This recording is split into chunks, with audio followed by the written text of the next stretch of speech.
Imagine standing on the shore.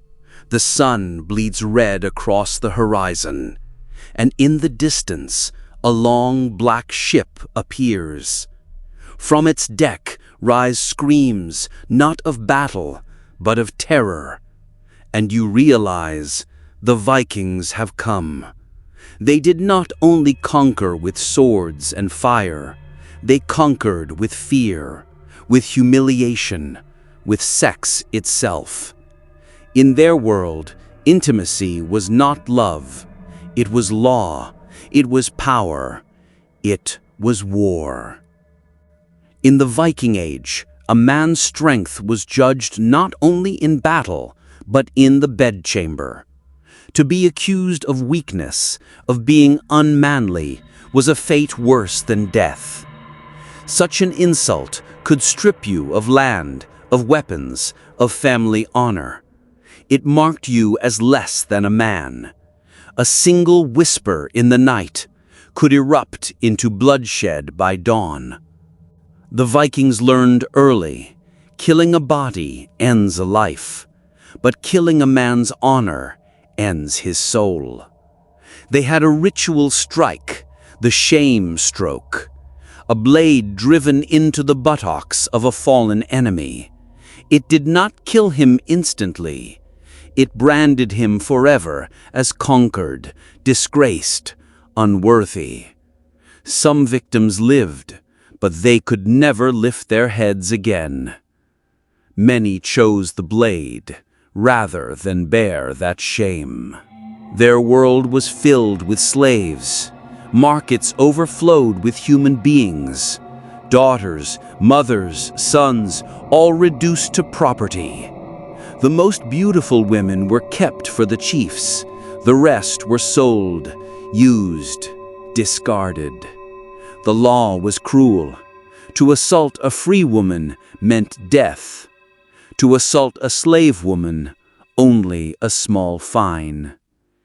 Her body was currency, her pain meaningless. Whole towns surrendered without a fight, for they feared the Vikings' touch more than their steel. Even marriage was no escape. On a wedding night, there was no privacy. The bride's family waited outside, listening, for proof that the marriage was consummated. If no proof was given, the union could be broken. Sometimes witnesses stood in the very room. Imagine your most intimate moment, with your family waiting, judging, listening. For them, a woman was not just a wife. She was evidence, a contract sealed in flesh. But the most chilling ritual came with death. When a Viking chieftain died, his body was laid upon a ship, and a young slave girl was chosen to follow him into the afterlife. She was given wine, and then taken by the men of the tribe, each one whispering to her, "Tell your master, I did this for him." On the final day, 6 men carried her forward. 2 pulled the cord tight around her throat, while the old woman known as the Angel of Death plunged a knife into her chest. Her body was placed beside her master. The ship was set aflame. Smoke rose into the sky as the people cried, "Our Lord has gone to Valhalla." And the girl was nothing but ash in the wind. Yet there was a paradox. Free Viking women had rights few in medieval Europe enjoyed. They could divorce a weak husband.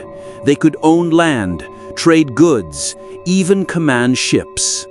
But enslaved women had no rights at all. Freedom for some was built on the suffering of countless others. Not even the gods escaped these laws of shame.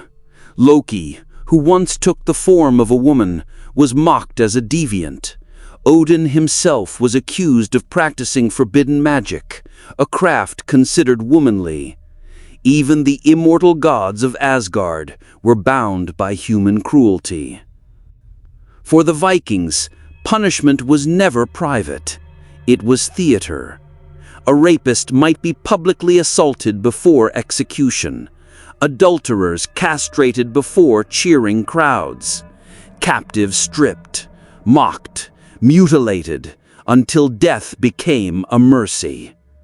Cruelty was not hidden. It was displayed.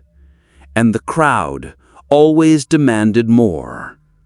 This was the Viking world, a world where sex, violence, and power were inseparable, where the body itself became a battlefield.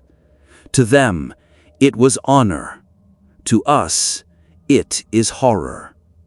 And the question remains, what other secrets of history, buried in time, would leave us trembling today?